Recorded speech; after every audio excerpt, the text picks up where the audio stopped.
market's history. A genuine upstream market bifurcation is therefore becoming apparent. Notwithstanding the impact of Mackendo and the Japan earthquake, both upstream and downstream market remain overcapitalized.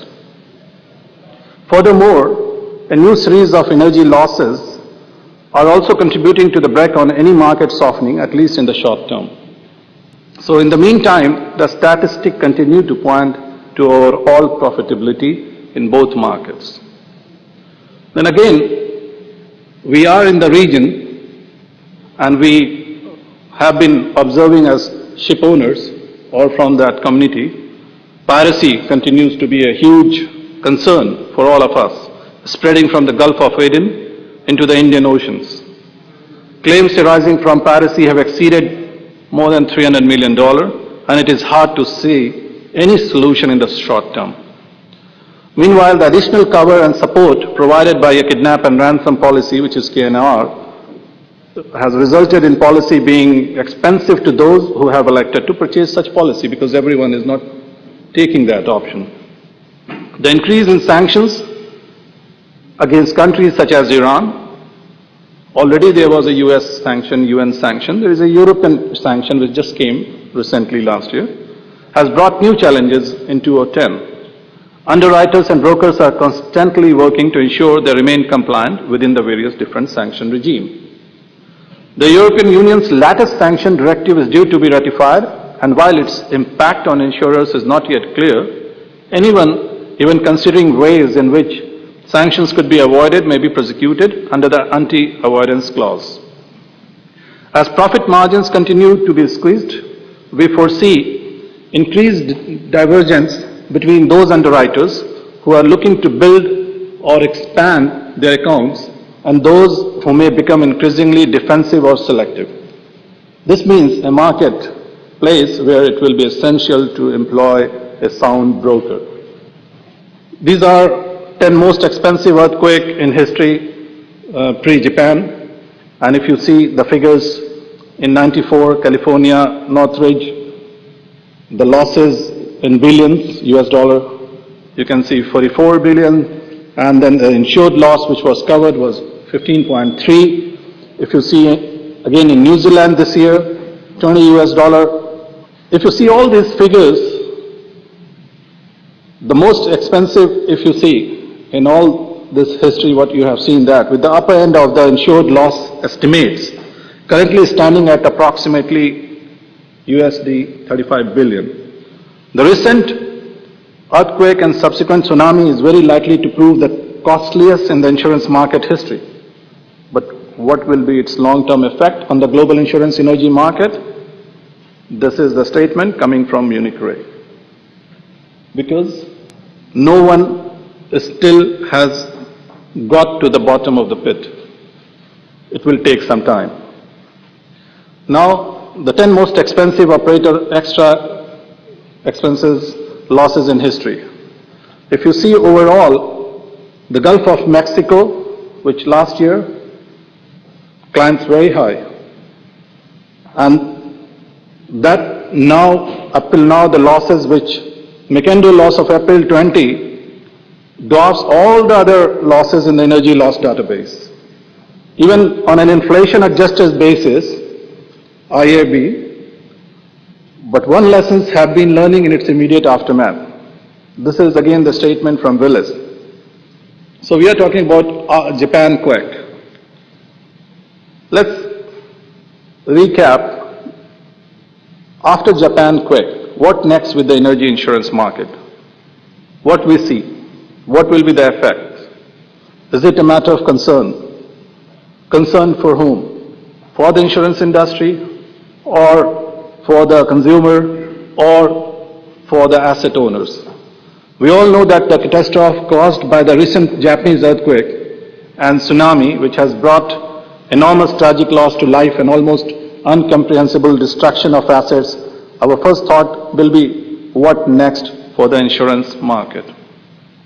It is, of course, far too early to try completely accurate calculation of the way in which the energy market might react over the course of the next few months. However, what we can do is summarize what we know to date and express both the positive and negative factors that need to be considered by energy insurance buyers. To begin with, we will consider some questions that we believe may be in the minds of many of us as this tragedy continues to unfold.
So we know what happened.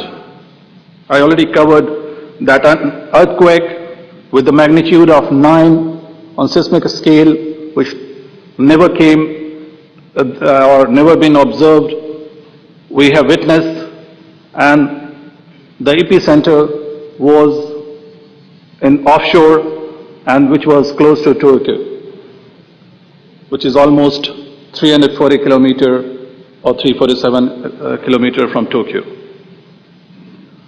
How much of damage has been caused?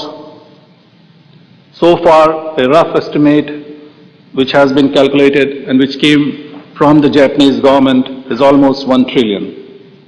This is a rough estimate, but still, when we take accounts of all, we come to know the real numbers. How much of the damage has been insured? That again, the Japanese insurance market, let me give a little bit of rundown on the Japanese insurance market. There are 3 types of insurance in Japan. One insurance in Japan is domestic insurance, which are covered domestically. The second type of insurance, which are covered in Japan, which exclude the nuclear. The reason is Hiroshima and Nagasaki, and after that they went in the nuclear pool and everyone covered under that. So that will be covered under the nuclear pool, and that's the insurance as well as reinsurance, both parts. The third part is which are the local market of Japan, which are globally covered or exposed to the other insurance provider to the country. So this is 3 sectors and 3 segments of insurance which in Japan has been covered. So what about global policies issued outside Japan? Where we are? What has been the initial impact on the reinsurance market? What will be? How will this event affect the upstream and downstream market? These are still question mark. I don't think any prophecy we can make it right now until all the accountability is taken and then we reach to that figure. Now, last year there was a disaster, which was in the history of oil and gas disaster is the largest ever had which we have experienced. And then if you see the National Commission on the BP Deepwater Horizon oil spill on offshore drilling, which their statement that deepwater energy exploration and production, particularly at the frontiers of experience, involves risks for which neither industry nor government has been adequately prepared, but for which they can and must be prepared in the future. So again, the same question. Nobody was prepared for this. If 2010 will be remembered for anything in the offshore exploration and production industry, it will be, of course, be the tragic events that unfold on the evening of April 20 in the Gulf of Mexico. A year on, the full implication of the Macondo well blowout for energy risk managers remain unclear. As Congress returned to the Senate following the midterm election in the United States, because everybody was worried, oh, what will happen? I don't think this Obama government is going to sustain anymore after this. But still, people preferred to bring them back.